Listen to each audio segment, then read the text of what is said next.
오늘은 말씀하실 때 응답하는 자라는 제목으로 말씀 전하겠습니다. 역사학자 아놀드 토인비는 도전과 응전이라는 책에서 문명의 흥망성쇠를 설명합니다.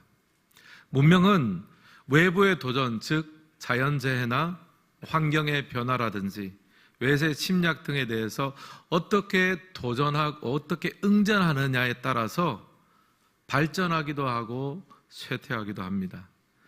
제대로 된 응전을 하면 문명은 살아남고 발전하지만 유지하는 데 급급하면 문명은 반드시 쇠퇴하게 됩니다.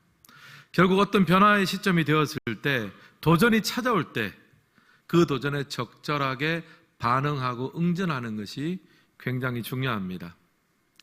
오늘 그 말씀을 보면 이해라는 단어로 시작을 하는데요, 이해라는 단어는 앞의 구절을 받아내는 접속사입니다.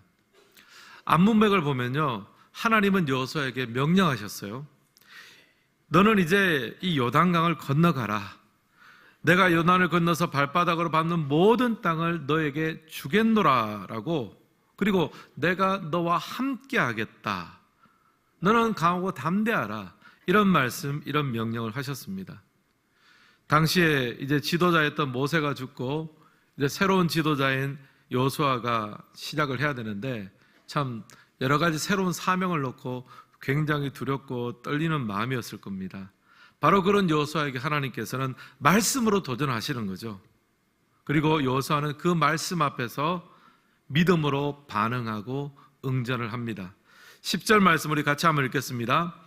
이에 여호수아가 그 백성의 관리들에게 명령하여 이르되, 하나님의 명령을 들은 여호수아는요, 문구적거리지 않습니다. 이에 즉시 응답합니다. 백성들의 지도를 불러서 명령합니다. 요단을 건너갈 구체적인 지시를 내리고 있습니다. 하나님의 말씀의 도전에 믿음으로 응전하고 응답하는 거죠. 그리고 이 결단과 이 응답은요, 이스라엘 백성들이 가나안 땅으로 들어가는 첫걸음이 되었습니다. 사랑하는 성도 여러분, 2025년이 시작되었습니다. 올해 우리 앞에 많은 도전과 사명이 놓여 있습니다. 힘겹지만 감당해야 될 일, 또 인내하며 기다려야 될 일들, 함께 품고 사랑해야 될 사람들, 모두 다 우리의 도전이고 챌린지입니다. 우리는 이 도전에 대해서 적절하게 응답하고 응전을 해야 합니다. 특별히 우리는 하나님의 자녀입니다. 세상이 주는 도전보다 중요한 것은 하나님이 말씀 가운데 우리에게 주는 도전입니다. 여호수아에게 말씀하신 하나님은 오늘 우리에게 말씀하시고 도전을 주십니다.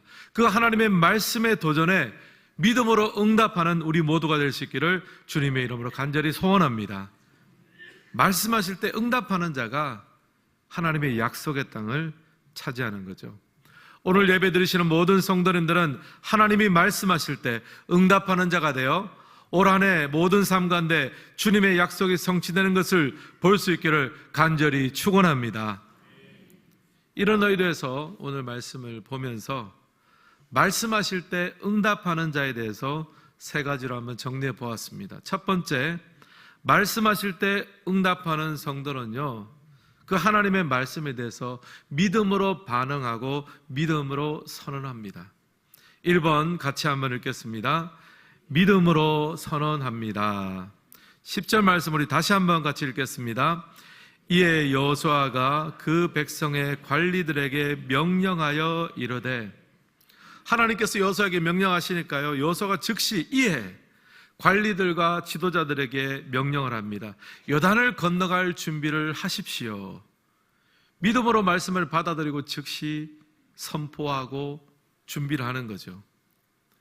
여러분이 결정과 이 결단은요, 여호수아가 고민해서 내린 것이 아닙니다.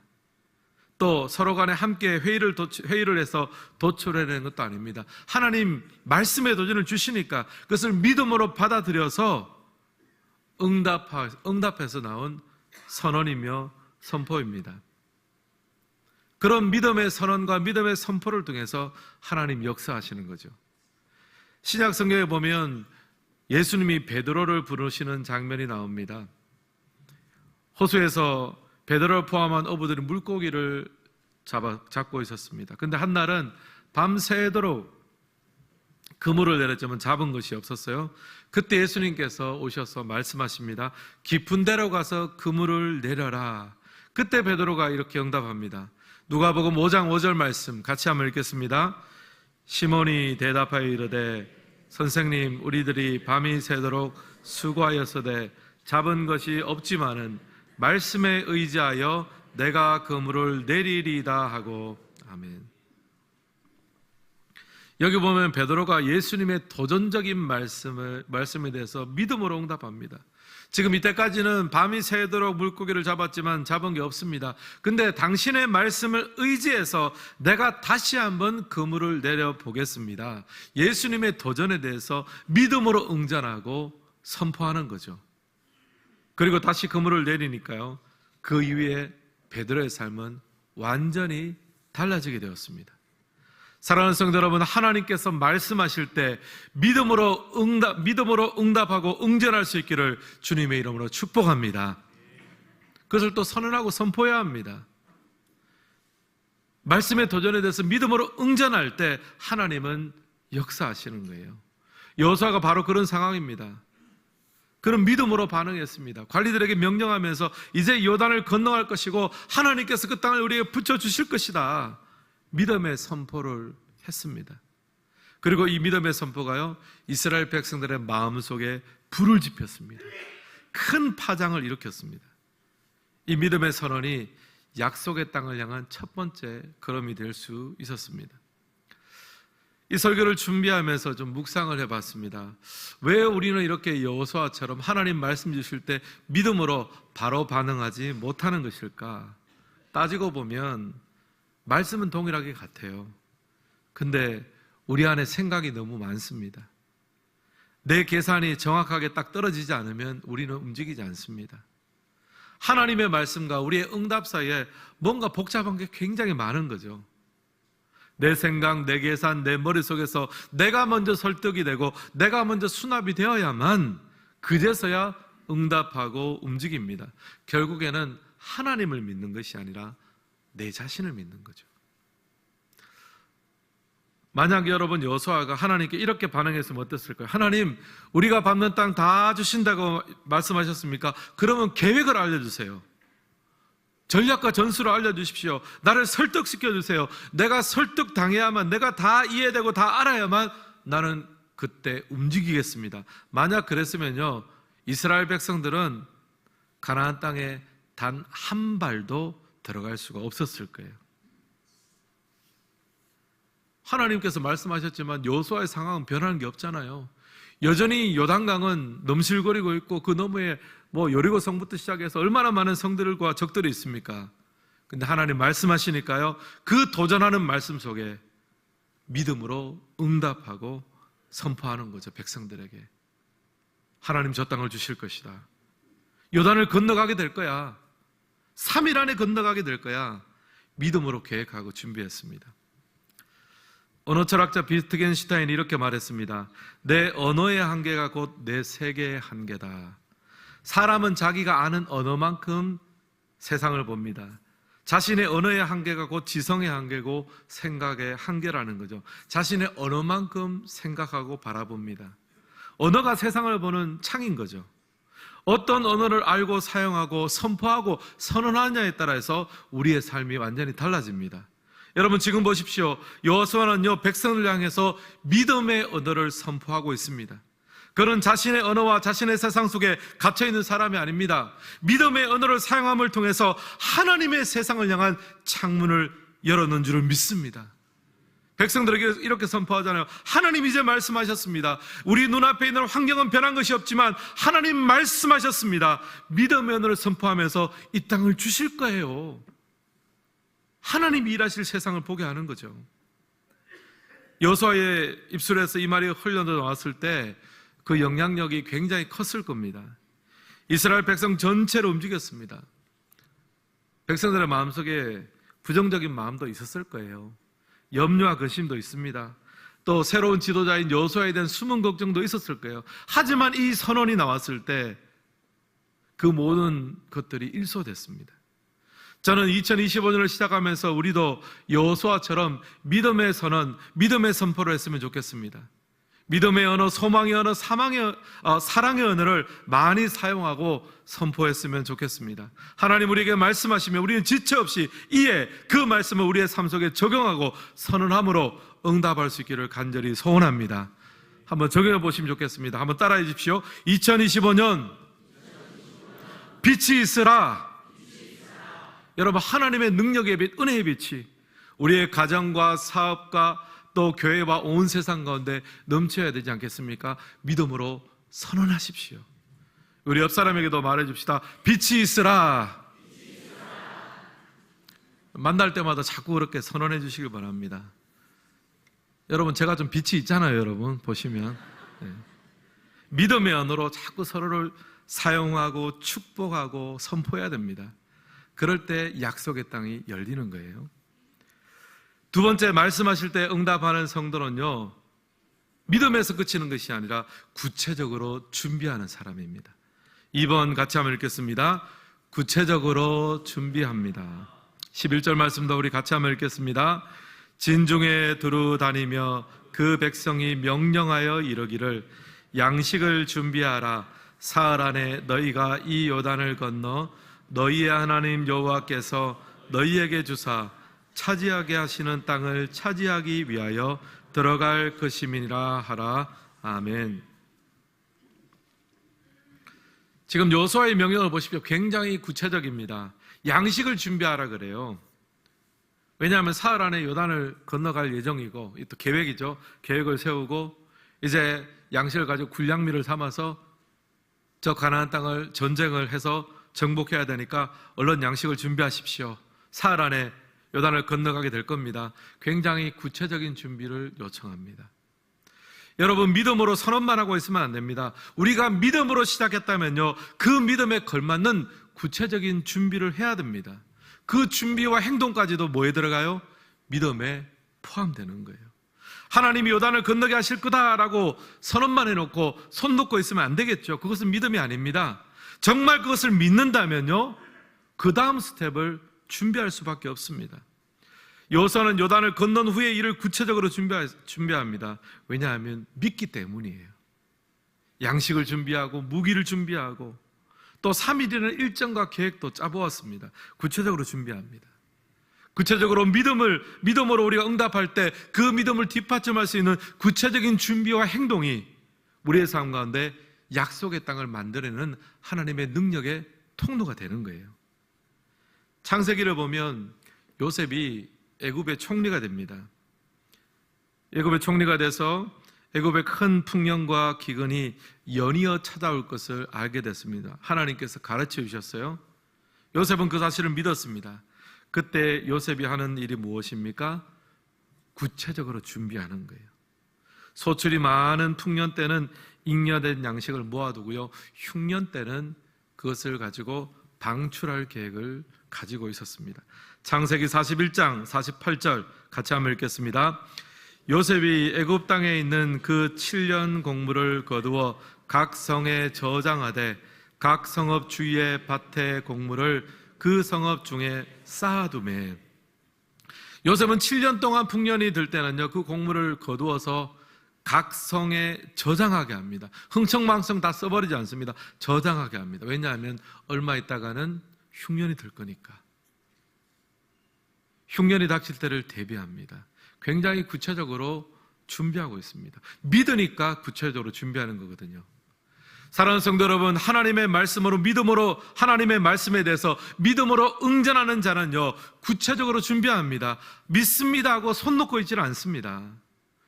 여러분, 우리 가운데 학생이 있습니까? 예수 믿는 학생은요, 주일날 예배에 나와서 하나님을 찬양하고 예배도 드려야 되지만요, 삶의 예배도 중요합니다. 우리가 학교에 가서 공부하는 것도, 그것도 예배 연장인 거예요.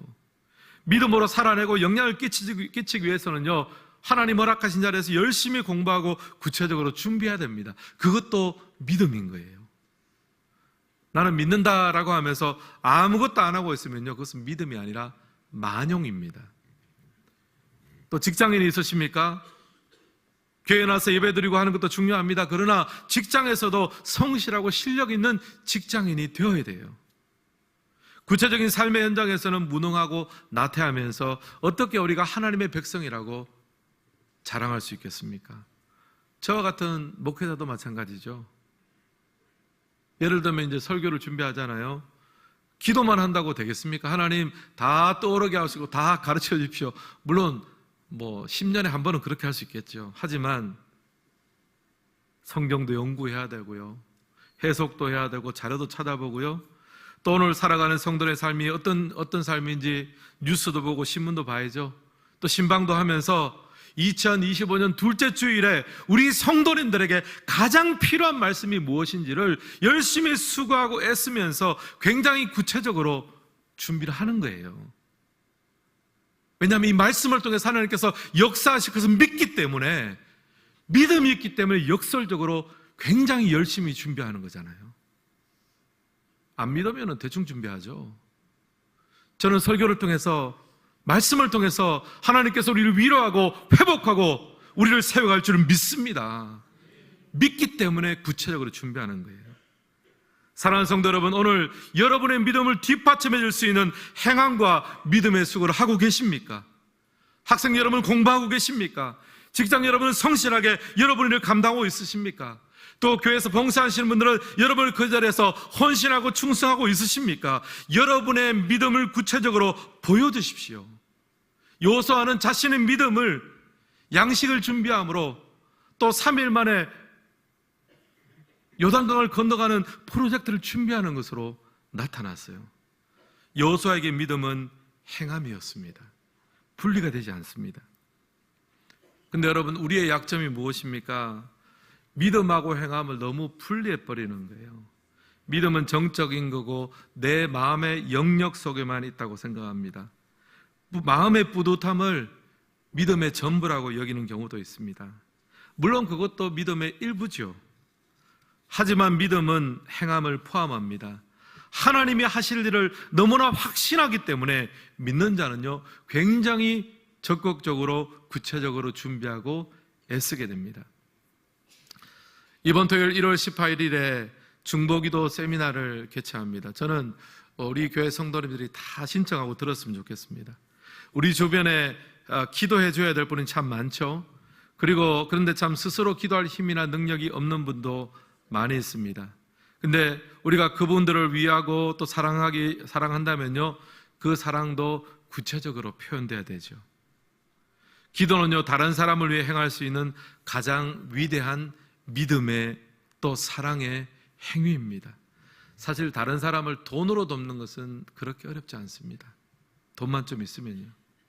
근데 그를 위해서 지속적으로 기도해 주는 것은요, 어렵습니다.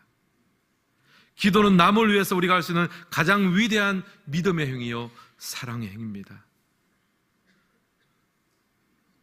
준비하셔야죠. 훈련하고 연습하고 실습하셔야 됩니다.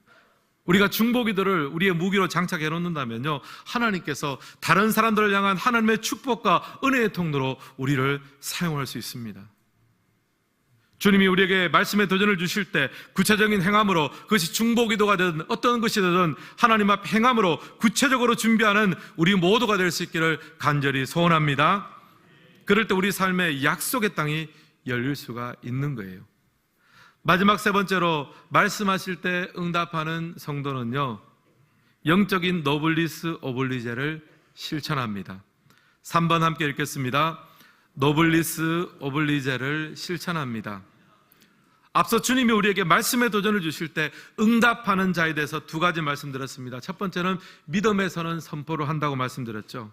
하나님의 명령을 들은 여호수아는요, 즉시 지도자를 불러놓고 선언합니다. 우리가 요단을 건너가게 될 것이다. 3일 안에 건너가기를 원한다. 믿음으로 선언합니다. 그 믿음의 언어와 선포가 이스라엘 내내 믿음의 세계를 열고 하나님의 세계를 열게 했습니다. 공동체 전체가 움직였습니다. 믿음의 언어로 서로를 축복해야 되죠. 빛이 있어라. 서로를 바라보면서 믿음의 언어로 선언하고 축복하시길 바랍니다. 둘째, 하나님께서 말씀으로 도전하실 때 응답하는 자는요, 구체적으로 준비하는 사람입니다. 믿습니다 하고 손 놓고 있지를 않았습니다. 양식을 준비하고 3일이라는 프로젝트를 준비했습니다.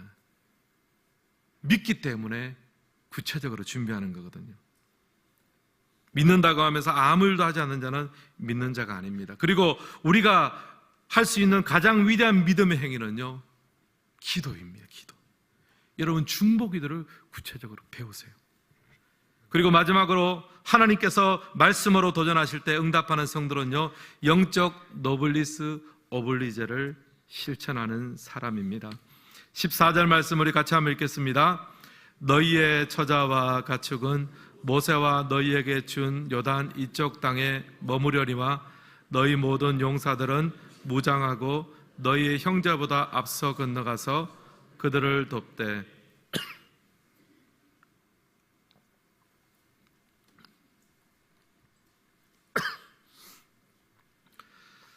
요단강을 건너가서 이제 전쟁을 시작하면서 그 준비를 할 때 여호수아가 또 한 가지 한 것이 있는데 뭐냐 하면은 르우벤 지파, 갓 지파, 므낫세 반 지파를 찾았습니다. 이들은 모세가 있을 때 요단강을 건너지 않고 요단 동편에서 이미 땅을 분배받은 지파들입니다. 근데 조건 뭐예요?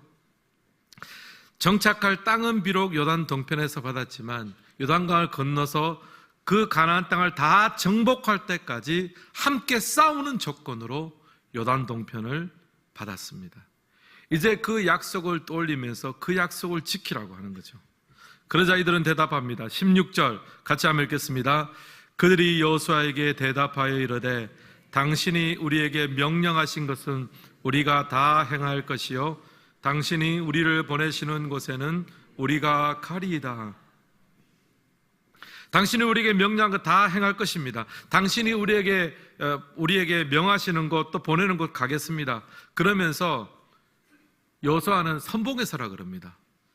너희는 지금 안정되었고 너희는 지금 하나님께서 많은 것을 먼저 주셨는데 그렇기 때문에 너희가 선봉에 서서 저 땅을 얻기까지 함께 싸우자라고 이야기를 했습니다. 근데 여러분, 사실 먼저 땅을 얻었기 때문에 굳이 내가, 왜냐하면 선봉에 서면 피해를 보잖아요. 인명 피해를 보잖아요. 왜 우리가 굳이 선봉에 서야 됩니까? 그냥 적당하게 중간에서 섞여 싸워도 우리는 약속 지키는 건데 이렇게 해도 사실 할 말이 없잖아요. 근데 여러분, 이들은요, 감사하게도 가장 먼저 안식을 누리고 가장 먼저 안정된 자들이 선봉에 서는 거예요. 가장 먼저 받은 자들이 가장 큰 수고에 앞장섰습니다. 노블리스 오블리제라는 말이 있습니다. 프랑스 말로 귀족은 의무를 갖는다라는 뜻입니다. 사회적 지위에 상응하는 도덕적인 의무와 솔선수범이 필요하다는 뜻이겠죠. 실제 세계 1차 대전, 2차 대전 때 영국 고위층 자제가 다니던 이튼 칼리지 출신 중에서 2,000명이 넘게 전사를 했다고 합니다. 다 고위층의 자제인데 다 전쟁에 나간 거예요. 2,000명이 넘게 전사를 했습니다. 이게 바로 노블리스 오블리제잖아요. 지금 르우벤과 갓과 므낫세 반지파가 바로 그런 자세로 여호수아 앞에 돕고 있습니다. 먼저 기업을 받았습니다. 살림살이도 먼저 안정이 되었습니다. 이미 평안해졌습니다. 그런데 자신이 먼저 받은 복과 이 안정된 삶을 자신의 울타리 안으로 가두어 두지 않습니다. 자신의 소명으로 여기는 거예요. 가장 선봉에 서서 가장 큰 수고와 희생을 감내했습니다. 영적 노블리스 오블리제죠. 구약 성경에 보면 에스더 왕후가 나오지 않습니까? 페르시아의 아하수에르 왕의 황후였습니다. 모든 것을 갖추고 안정된 삶을 살 수가 있습니다. 그런데 유대인이 위기에 처했을 때 어떻게 합니까? 자신의 모든 것을 걸고 왕 앞에 나가서 탄원합니다. 죽으면 죽으리라. 선봉에 서서 민족을 위해서 목숨을 걸고 탄원합니다. 노블리스 오블리제 자세입니다. 사랑하는 성도 여러분, 여호수아는요, 하나님께서 말씀으로 도전 주실 때 그 말씀에 대한 순종과 반응으로 르우벤과 갓과 므낫세 반지파를 선봉에 세웠습니다. 그리고 감사하게도요, 이들은 그 말에 순종합니다. 하나님께서 자신에게 먼저 주신 복을 소명으로 성화시켰습니다. 만약 이들이 자신의 이익을 지키고 기득권을 선택했다면 약속의 땅은 암울한 땅이 되었을 겁니다. 여러분 꼭 기억하십시오. 하나님이 여러분의 삶에 안정되게 하신 것, 또 복을 주신 영역이 있으십니까? 그게 바로 여러분의 소명입니다. 선봉에 서셔야 돼요. 우리 성도 중에 주일학교 부흥을 해서 매달 적지 않은 목적어 헌금을 하시는 분들도 있습니다. 인생에서 받은 물질과 복을 자신의 소명으로 승화시키는 거죠. 정말 귀한 일입니다. 꼭 필요하고 요긴한 일에 잘 사용하기 위해서 잘 비축해 두고 있습니다. 가장 필요한 것에 사용해야 되죠. 또 오늘 3부 예배 후에 우리 속회장님들 이 자리에서 본당에서 잠깐 모이려고 합니다. 어떤 준비를 하려고 하냐면 올해 우리가 준비가 되는 대로 전북 지역의 미래자립교회와 우리 교회 속회를 좀 매칭을 하려고 합니다. 먼저는 미자립교회를 위해서 기도해 주시고요. 또 속회에서 후원이 가능한 만큼 재정을 약정을 해 주시면 또 교회 재정과 조금 더 보태서 미자립교회를 도우려고 하는 거예요. 여러분 청복교회 하나님께서 이미 주신 은혜가 있잖아요. 이미 주신 복이 있습니다. 그것을 우리 안에만 우리를 위해서만 사용하면요 아무것도 아닙니다. 그러나 그 하나님이 이미 주신 복을 우리의 소명으로 승화시키자고요. 가장 선봉에 서서 힘들고 약한 청지교회를 돕는데 앞장서는 우리 교회와 속회가 될 수 있기를 주님의 이름으로 간절히 소원합니다. 오늘 말씀을 마무리하겠습니다. 하나님이 말씀으로 도전하실 때 믿음으로 응답하시는 우리가 되어야 되겠습니다. 바로 그럴 때 하나님의 약속이 우리의 상권에 성취됩니다. 이를 위해서 믿음의 선포, 믿음의 선을 하십시오. 또 믿는 만큼 구체적으로 준비해야 합니다. 그리고 영적 노블리스 오블리제의 정신을 실천함을 통해서 우리가 밟는 모든 땅이 주님의 땅이 되고 약속의 땅이 되고 성취의 땅이 되는 은혜를 누릴 수 있기를 예수님의 이름으로 축원합니다.